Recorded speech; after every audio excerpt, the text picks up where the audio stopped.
साथियों नमस्कार। हम सिंधु घाटी सभ्यता के निर्माताओं से जुड़े हुए विभिन्न प्रकार के सिद्धांतों का अध्ययन कर रहे थे और पिछली कक्षा में हमने सिंधु घाटी सभ्यता के जो निर्माता से जुड़ा जो विदेशी उत्पत्ति का मत है उसको हमने अध्ययन कर लिया है। उनके समर्थक कौन कौन ये देख लिया, समर्थन ने कौन कौन से तर्क दिए वो देख लिया और उन तर्कों को हमने किस प्रकार से खंडन किए भी हमने देख लिया। अब आज हम इस कक्षा में सिंधु घाटी सभ्यता के जो स्वदेशी उत्पत्ति का मत है उसके बारे में अध्ययन करेंगे। और हमने ये कल के कक्षा में देख लिया था कि जो स्वदेशी उत्पत्ति का मत है उनमें भी अलग अलग धारणाएं हैं। कुछ लोग कहते हैं कि जो हमारे भारत के जो आर्य हैं वो उनके निर्माता हैं, कुछ कहते हैं द्रविड़ निर्माता हैं। तो कुछ विद्वानों के अनुसार जो बलूचिस्तान में स्थित ग्रामीण बस्तियां थी उन्होंने सिंधु सभ्यता का उद्विकास किया। तो कुछ विद्वान कहते हैं कि ये क्रमिक रूप से पहले से ही वहां पर बसे लोगों ने धीरे धीरे करके अपना विस्तार करते करते सिंधु घाटी सभ्यता का निर्माण किया है। तो ये हमें चारों जो तर्क दिए हुए हैं उन चारों तर्कों को हम आज कक्षा में देखने का प्रयास करेंगे। तो सबसे पहले अगर हम देखेंगे साथियों, जो आपके स्वदेशी उत्पत्ति का मत है उनमें सबसे पहला जो आपके सिद्धांत दिया जा रहा है वह है कि क्या सिंधु घाटी सभ्यता के निर्माता आर्य थे। अब सबसे पहले ये आर्य क्या होता है हम ये देख लेते हैं। तो देखो विद्यार्थियों, आर्य कोई ना तो कोई जाति है ना कोई कुल है। आर्य एक प्रकार का गुणवाचक शब्द है। अगर मान लीजिए कोई व्यक्ति श्रेष्ठ है, शुद्ध है, हम कह सकते हैं कि वो आपके अपने सिद्धांतों के अनुसार चलने वाला व्यक्ति है और श्रेष्ठ नस्ल का है, तो उसके लिए हम आर्य शब्द का इस्तेमाल करते हैं। और हम सब देखते हैं कि जो भारत में वैदिक सभ्यता थी जो आपके सन 1500 ईसा पूर्व से लेकर 600 ईसा पूर्व के मध्य अस्तित्व में आई थी, उसके निर्माता आर्य ही माने गए। तो एक विद्वानों की धड़ा है जो ये कह रहा है कि सिंधु घाटी सभ्यता जो है उनके निर्माता आर्य है। अब वो कौन कौन से लोग हैं, कौन कौन से विद्वान इतिहासकार हैं जो इस बात का समर्थन करते हैं, तो उनमें है बृजबासी लाल, रामचंद्रन, डॉक्टर लक्ष्मण स्वरूप, एस.एन. राव, के.एन. शास्त्री, पुसालकर और वी.एस. वाकणकर। इन सारे विद्वानों के समूह ने एक राय से, एक मत से कहा है कि सिंधु घाटी सभ्यता के जो निर्माता है वे आर्य है। तो ये बात आप समझ गए होंगे कि इस मत का समर्थन करने वाले कौन है। अब यहां पर एक बात देखिए कि सबसे पहले बृजबासी लाल महोदय ने प्रस्तावित किया था कि हड़प्पा सभ्यता और ऋग्वैदिक आर्य समाज के लोग एक ही हैं। तो यहां पर ये बात समझ में आ रहा है कि जो ऋग्वैदिक आर्य हैं उन्होंने ही हड़प्पा सभ्यता का निर्माण किया है। वी.एस. वाकणकर महोदय भी कहते हैं कि सिंधु और वैदिक दोनों सभ्यताएं एक ही आधारभूत संस्कृति के दो प्रतिरूप हैं। तो इन्होंने भी अप्रत्यक्ष रूप से कहने का प्रयास किया है कि सिंधु और वैदिक इन दोनों के निर्माता एक ही हैं और वो एक कौन है विद्यार्थी आपके आर्य। तो यहां पर इन कथनों से और आप इस बात को अच्छी तरीके से समझ गए हैं। लेकिन केवल कहने से क्या होगा, केवल कहने से क्या होगा, कोई बात जब कही जाती है तो उसके पीछे कुछ तर्क भी होने चाहिए। आपको बताना पड़ेगा, ये तर्क बताने पड़ेंगे कि किस आधार पर आपने सिंधु वासियों को आर्यों की संतान कहा है, ये आपको बताना पड़ेगा। तो इन विद्वानों ने कई सारे तर्क दिए हैं और जो पहला तर्क है आप उसको देखिए कि दोनों में अग्नि वेदिकाओं का प्रचलन। आप सब जानते हैं यज्ञ के समय अग्नि प्रज्वलित की जाती है और वही अग्नि वेदिकाएं होती है। और हम सब जानते हैं कि सिंधु घाटी सभ्यता के अंदर है दो ऐसे स्थान, हालांकि दो से ज्यादा भी हैं लेकिन मुख्यतः प्रचलित दो ही हैं, कालीबंगा और आपके लोथल। इन दोनों स्थानों के जब उत्खनन किया गया तो वहां से हमें खूब सारी अग्नि वेदिकाएं प्राप्त हुई है। और ये अग्नि वेदिकाएं किस ओर संकेत करती हैं, आपके यज्ञ की ओर संकेत करती है। और जब हम वैदिक सभ्यता पढ़ते हैं तो वैदिक सभ्यता का जो आधारभूत सिद्धांत था वो तो यज्ञ ही था। तो दोनों सभ्यताओं में अग्नि का महत्व है, दोनों समाज में यज्ञ का महत्व है। इसलिए कहा गया कि दोनों सभ्यताएं चाहे वो आर्य हो चाहे वो सिंधु घाटी सभ्यता हो एक ही है और आर्यों ने ही सिंधु घाटी सभ्यता का आपके उद्विकास किया है। एक यहाँ पर दूसरी बात आती है कि ऋग्वेद के अंदर जो वैदिक कालीन समाज है उस वैदिक कालीन समाज के अंदर दास और दस्युओं का जिक्र है। उन दास और दस्युओं के लिए अव्रत, एक ऋतु, मृगवाच, ए देवयु, अयजवन, शीशन देवा जैसे खूब सारे शब्दों का इस्तेमाल किया जाता है। इन शब्दों के अर्थों की ओर जाएंगे तो जैसे मान लीजिए आपके शीशन देवा, शीशन देवा का मतलब हो गया वह आपके व्यक्ति जो शिवलिंग की पूजा करते हैं। और हम सब जानते हैं कि सिंधु घाटी सभ्यता के अंदर शिवलिंग की पूजा की जाती थी। अयजवन जो यज्ञ नहीं करते हैं, ए देवयु जो वैदिक देवताओं को नहीं मानते, मृगवाच जो अटपटी भाषा बोलते हैं। तो एक प्रकार से जितने भी सारे शब्द हैं ये शब्द किसी व्यक्ति विशेष की हीनता को दर्शाने का प्रयास कर रहा है। और ऋग्वेद में ये सारे जो संकेत हैं वो दास और दस्युओं के लिए इस्तेमाल किए जाते हैं। लेकिन जब आप देखेंगे ये जो सारे जो आपके शब्द हैं इनकी विशेषता कहीं ना कहीं आपके सिंधु घाटी सभ्यता के लोगों से मिलती है। क्योंकि सिंधु घाटी सभ्यता के लोगों की भाषा हम आज तक समझ नहीं पाए हैं।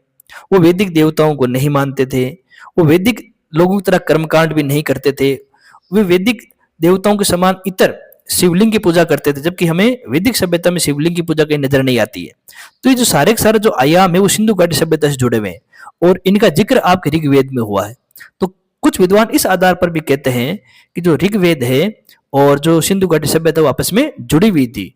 जो सिंधु घाटी सभ्यता के अंदर जो दास और ऋग्वेद के अंदर जो दास और दस्यु हैं वो मूलतः सिंधुवासी हैं।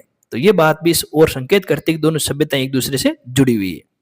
अगली अगर हम बात करेंगे तो दोनों सभ्यताओं के लोग देखो घोड़े से, चावल से, पशु बलि प्रथा से और रथों से परिचित है। ये बात एस आर राव कहते हैं।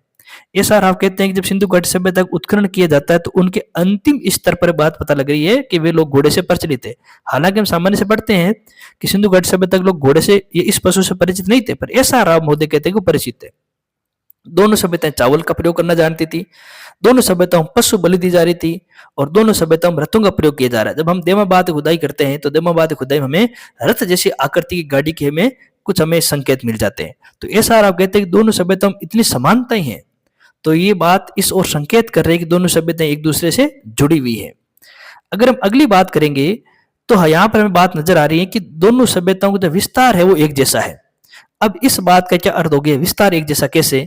तो यहां देखिए आप इस पॉइंट को, यह है आपके सिंधु घाटी सभ्यता का क्षेत्र जो वर्तमान के उत्तर पश्चिमी भारत, इसके बाद में पाकिस्तान और कुछ अफगानिस्तान क्षेत्र नजर आता है। ये सिंधु घाटी सभ्यता का क्षेत्र है। और यहाँ आ जाओ, ये आपके वैदिक सभ्यता का ऋग्वैदिक काल का समाज है, ये उनका आपके भौगोलिक क्षेत्र है। यहाँ पर भी हमें उत्तरी पश्चिमी भारत, अफगानिस्तान कुछ भाग और आपके पाकिस्तान कुछ भाग नजर आ रहा है। तो जिस भाग में सिंधु सभ्यता है उसी भाग में ऋग्वैदिक समाज है। तो दोनों का क्षेत्र, दोनों की भौगोलिक स्थिति एक जैसी है, इसलिए बृजपासी लाल ने कहा था कि दोनों सभ्यताएं मूलतः एक ही है। और दोनों की जो अंत्येष्टि संस्कार है उसमें अग्नि का प्रयोग हो रहा है। सिंधु घाटी सभ्यता भी आपके शवों को जलाते थे और ऋग्वेद काल के अंदर या उत्तर वैदिक काल के अंदर भी शवों को जलाने का कार्य किया जाता था। एक ये बात कही जाती है, जब हम आगे पढ़ेंगे वैदिक सभ्यता में तो वहां पर ये बात आपके स्थापित करने का प्रयास किया जाता है कि जो आर्य हैं वो स्वदेशी नहीं है, आर्य लोग विदेशी हैं। ये मत देने का प्रयास किया जाता है, हालांकि इस मत को नहीं मानते हम। और जो सिंधु घाटी सभ्यता के पाकिस्तान के सिंध में एक स्थान है चंद्रहुदड़ो, चंद्रहुदड़ो जब खुदाई की गई तो वहां पर विदेशी जाति के प्रमाण मिले हैं और कहते हैं कि विदेशी जाति और कोई नहीं, वो आर्य ही है। तो दोनों में संबंध स्थापित करने का प्रयास किया जा रहा है और ये बात है तर्क के आधार पर साबित की जा रही है कि दोनों सभ्यताएं, चाहे वो सिंधु समाज हो चाहे वो आपके वैदिक समाज हो, दोनों आपके एक ही है। तो इस प्रकार से विद्वान कई सारे से तर्क दे रहे हैं और उन तर्कों के आधार पर वो सिद्ध कर रहे हैं कि ऋग्वैदिक या वैदिक काल और सिंधु सभ्यता का समाज दोनों एक दूसरे से जुड़ा हुआ है, चाहे वो प्रत्यक्ष हो चाहे वो अप्रत्यक्ष हो। लेकिन हमें इन तर्कों का खंडन भी करना है और खंडन तो देखिए विद्यार्थियों इनके तर्कों में सिद्ध ही हो जाता है। जैसे यहाँ पर एक बात कही जा रही है, दोनों में अग्नि वेदिकाएं प्रचलित है और अग्नि वेदिकाओं में क्या किया जाता है, आपके यज्ञ किया जाता है। फिर ऋग्वेद के आपके अंदर दास और दस्युओं का जिक्र है और दास और दस्युओं की एक विशेषता अयजवन यानी वैदिक यज्ञ नहीं करने वाले। तो जो समर्थक हैं, एक समर्थक तो कह रहा है कि यज्ञ नहीं करते और एक समर्थक कह रहा है कि यज्ञ कर रहे हैं, तो इनके जो समर्थक है उनमें ही विरोधाभास नजर आ रहा है। दूसरी बात है, हम ये आर्य उत्पत्ति का सिद्धांत पढ़ रहे हैं और इस सिद्धांत के समर्थक कह रहे हैं कि आर्य स्वदेशी है और इसीलिए उन्होंने कहा था कि सिंधु घाटी सभ्यता स्वदेशी है और वो आर्यों से उपजी है। लेकिन अगर आपने अंतिम पॉइंट देखा होगा तो चंद्रगुप्त से प्राप्त है विदेशी जाति के प्रमाण। तो कुछ विद्वान कह रहे हैं कि विदेशी जाति और कोई नहीं है, आर्य है। तो इनके समर्थक में फिर विरोधाभास हो गया। एक समर्थक तो कह रहा है कि आर्य स्वदेशी हैं और एक समर्थक कह रहा है कि आर्य विदेशी हैं। तो उनके तर्कों में भी कहीं ना कमी नजर आ रही है। इसके अलावा भी हम खंडन करेंगे, देखिए कि कैसे असमानताएं हैं, कैसे इनमें विरोधाभास है। तो देखो वैदिक सभ्यता, देखो वैदिक जो समाज था वो कृषि आधारित था जबकि सिंधु समाज व्यापार आधारित था। वैदिक समाज ग्रामीण है जबकि सिंधु समाज नगरीय है मुख्यतः। वैदिक काल के लोग लोहे से परिचित थे, घोड़े से परिचित थे, लेकिन सिंधु समाज लोहे से परिचित नहीं था। घोड़े से उनके परिचित होने के स्पष्ट प्रमाण नहीं मिले, हालांकि ऐसा राव तो कह रहे हैं लेकिन वो स्पष्ट प्रमाण बिल्कुल नहीं है। वैदिक काल में गाय प्रिय पशु है और गाय के लिए कई सारे मंत्रोच्चार भी किए गए हैं, जबकि सिंधु समाज में गाय का जिक्र नहीं मिलता, वहां का प्रिय पशु वृषभ है। तो देखिए दोनों में कितना अंतर है। वैदिक काल के लोग माता देवी और ये प्रतीक पूजा या मूर्ति पूजा इनसे संबंधित कोई हमें जिक्र नहीं मिलता। वहां पर अधिकतर जो आपके हम कह सकते हैं कि जो मंत्र हैं वो पुरुष देवताओं को समर्पित हैं, लेकिन सिंधु सभ्यता में मातृ पूजक संकेत हैं। खूब सारी हमें मातृ पूजा से जुड़ी हुई आपकी मूर्तियां मिली हैं। सिंधु घाटी सभ्यता के समाज प्रतीक पूजा करते थे। हमें अभी देखा था शिवलिंग, जो शिवलिंग की पूजा करते हैं एक प्रकार के प्रतीक चिन्ह है। स्वास्तिक चिन्ह जो सूर्य देवता से जुड़ा हुआ है वो भी एक प्रकार का प्रतीक चिन्ह है। तो दोनों में यहाँ पर भी नजर आ रहा है। अगले हम अगर असमानता की बात करेंगे तो सिंधु क्षेत्रों में या उनके अवशेषों में वैदिक देवताओं या अन्य संदर्भों का जिक्र नहीं है। जैसे कि जो आपके वैदिक समाज है, वैदिक समाज का साहित्य है, उन साहित्य में जो जो बात बताई गई है वो बातें कहीं पर भी सिंधु समाज और उनके अवशेषों से मेल नहीं खाती है। जब सिंधु घाटी सभ्यता का उत्खनन किया जाता है तो उस उत्खनन में वैदिक सभ्यता से जुड़ी हुई कोई भी बात उजागर नहीं होती।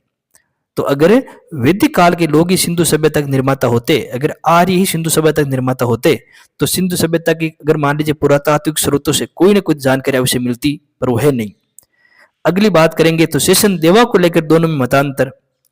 यहाँ पर शिवलिंग की पूजा सिंधुवासी कर रहे हैं, लेकिन शेषन देवा का तिरस्कार किया गया है आपके वैदिक काल के अंदर। तो दोनों में अंतर है। इसी प्रकार सिंधु सभ्यता का मिस्र और मेसोपोटामिया से राजनीतिक आर्थिक संबंध व्यापक थे, हम सब जानते हैं। लेकिन जो वैदिक समाज की हम बात करते हैं तो वहां पर हमें मिस्र और मेसोपोटामिया सभ्यता का जिक्र नहीं मिलता। अगर वैदिक समाज ही सिंधु सभ्यता के निर्माता होते तो सिंधु सभ्यता में जिन सभ्यताओं का जिक्र है उन सभ्यताओं का आपके जिक्र वैदिक समाज में भी होना चाहिए, लेकिन ऐसा नहीं है।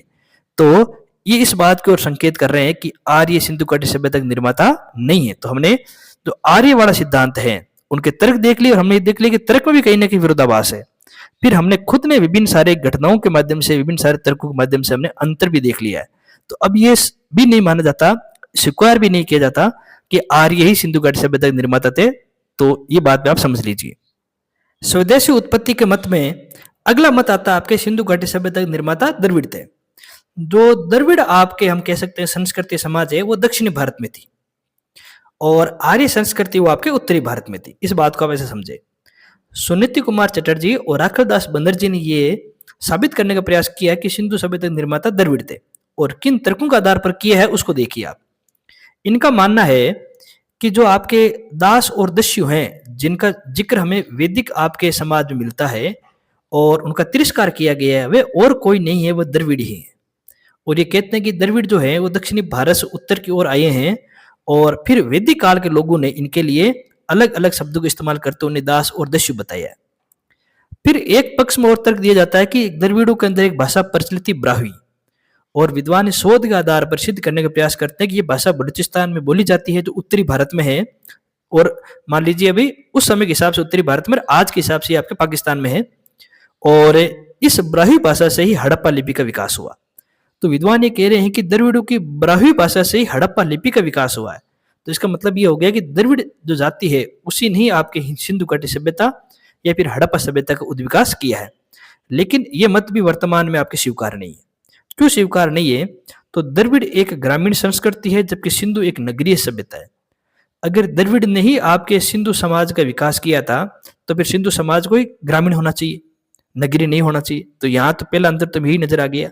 जबकि आज हम देखते हैं वर्तमान में जो आपके आर्य संस्कृति है या उनसे मिलते जुलते रीति रिवाज है वो केवल उत्तरी भारत में ही है, और द्रविड़ संस्कृति से मिलते जुलते आपके जो रिवाज है वो आपके दक्षिणी भारत में है। दोनों में कोई हमें संबंध नजर नहीं आ रहा है। अगर द्रविड़ ने ही आपके उत्तरी भारत में आकर सिंधु घाटी सभ्यता का विकास किया होता तो द्रविड़ संस्कृति का प्रचलन उत्तर में होता, पर उत्तर में नहीं है, और ना ही आर्य संस्कृति का प्रसार आपके दक्षिण में हो पाया। तो यहाँ पर इन दोनों आधारों पर इस तर्क का खंडन हो जाता है कि द्रविड़ जाति के द्वारा ही सिंधु घाटी सभ्यता का निर्माण हुआ है। तीसरा जो तर्क दिया जाता है, जो तीसरा सिद्धांत है वो ये है कि जो बलूचिस्तान की ग्रामीण सभ्यताएं हैं उन्हीं से सिंधु घाटी सभ्यता का विकास हुआ। तो पहले तो आपने समर्थक देखे, फिर इस पॉइंट को अच्छे से पढ़ेंगे। जो फेयर सर्विस है और जो रोमिला थापर है इतिहासकार, उन्होंने ये बात बताने का प्रयास किया है कि आधुनिक पाकिस्तान का जो बलूचिस्तान का जो एरिया है, इस बलूचिस्तान में कई सारी ग्रामीण सभ्यताएं थी, जैसे क्वेटा संस्कृति, जोब लोरलाई संस्कृति, कुल्ली संस्कृति। इनके बारे में बात हम डिटेल से पढ़ेंगे, अभी केवल इनके नाम देख लीजिए। ये जो संस्कृतियां हैं जो बलूचिस्तान में आपकी उपजी थी, इन्होंने ही धीरे धीरे इन क्षेत्र में क्या किया, आपकी जो सभ्यता विकसित की उस सभ्यता को ही हम किस नाम से जानते हैं? आपके हड़प्पा संस्कृति, हड़प्पा सभ्यता के नाम से जानते हैं। तो बलूचिस्तान की ग्रामीण सभ्यताओं से हड़प्पा की नगरीय सभ्यता का निर्माण हुआ, इस बात को कहने वाला आपके फेयर सर्विस और रोमिला थापर है। और जो अंतिम और जो सबसे मान्य सिद्धांत है वो है प्राक हड़प्पा सभ्यताओं से हड़प्पा सभ्यता क्रमिक विकास। आज वैज्ञानिक दृष्टि से इसी मत को स्वीकार किया जाता है और निष्कर्ष रूप से जब आपके ऑब्जेक्ट टाइप में या कोई सब्जेक्ट टाइप प्रश्न आए तो आपको इसी मत का समर्थन करना है। अमरानंद घोष, डीपी अग्रवाल और ओलचिन महोदय ने इस मत का समर्थन किया है। अब ये है क्या आपके सिद्धांत, ये मत क्या है, उसको मजे से पढ़ते हैं। सबसे पहले हम पढ़ते हैं कि प्राक हड़प्पा सभ्यता होती क्या है। तो साथियों, हमने पिछली कक्षा में एक बात चर्चा की थी कि सिंधु घाटी सभ्यता के हम 3 भाग करते हैं। एक भाग तो वह सिंधु घाटी सभ्यता जो विकसित सिंधु घाटी सभ्यता थी और उसका हम काल मानते हैं 2600 ईसा पूर्व से लेकर 1900 ईसा पूर्व। यह है विकसित हड़प्पा का काल। अब 2600 ईसा पूर्व से पहला वाला हड़प्पा का काल वो कहलाता है आपके पूर्ववर्ती हड़प्पा या प्राक हड़प्पा। 1900 के बाद वाले सिंधु घाटी सभ्यता का काल वो कहलाता है परवर्ती सिंधु घाटी सभ्यता या उत्तरकालीन हड़प्पा काल। तो इस बात को आप समझ गए कि सिंधु घाटी सभ्यता के क्षेत्रों में जो आपके 2600 ईसा पूर्व से पहले सामान्यतः 3200 से लेकर 2600 ईसा पूर्व के मध्य जो आपके सभ्यताएं विकसित हुई, उन सभ्यताओं को ही प्राक हड़प्पा स्थल के नाम से जानते हैं। अब आप इसको पढ़ें, फिर एक चित्र के माध्यम से समझेंगे।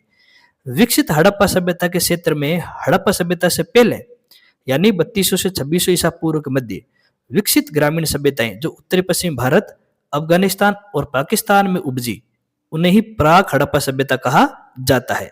अब इसको आप समझिए, यहाँ पर यह आपके विकसित हड़प्पा सभ्यता का काल है। और विकसित हड़प्पा सभ्यता का काल कौन सा है? एनसीईआरटी के अनुसार ईसा के 2600 से लेकर 1900 के मध्य। लेकिन विद्यार्थियों, कहीं ऐसा तो है नहीं कि कोई देवीय शक्तियां आई और 2600 ईसा पूर्व अचानक सिंधु घाटी सभ्यता बन गई, ऐसा तो है नहीं। हमें ये बात मानना होगा कि 2600 ईसा पूर्व के आसपास जब सिंधु घाटी सभ्यता बनी तो इससे पहले भी यहाँ लोग रहते थे। इन्हीं लोगों ने धीरे धीरे इस सभ्यता को विकसित किया है। तो 2600 ईसा पूर्व से जो लोग यहाँ रहते थे ना, उन्हीं के लिए जिस शब्द का इस्तेमाल किया जाता है वो है प्राक हड़प्पा संस्कृति के लोग, प्राक सिंधु घाटी सभ्यता के लोग। इन्होंने ही आपके धीरे धीरे क्षेत्र को डेवलप करके सिंधु घाटी सभ्यता का निर्माण किया है। और यहाँ पर देखिए आपको खूब सारी प्राक हड़प्पा कालीन सभ्यताएं मिल जाएगी।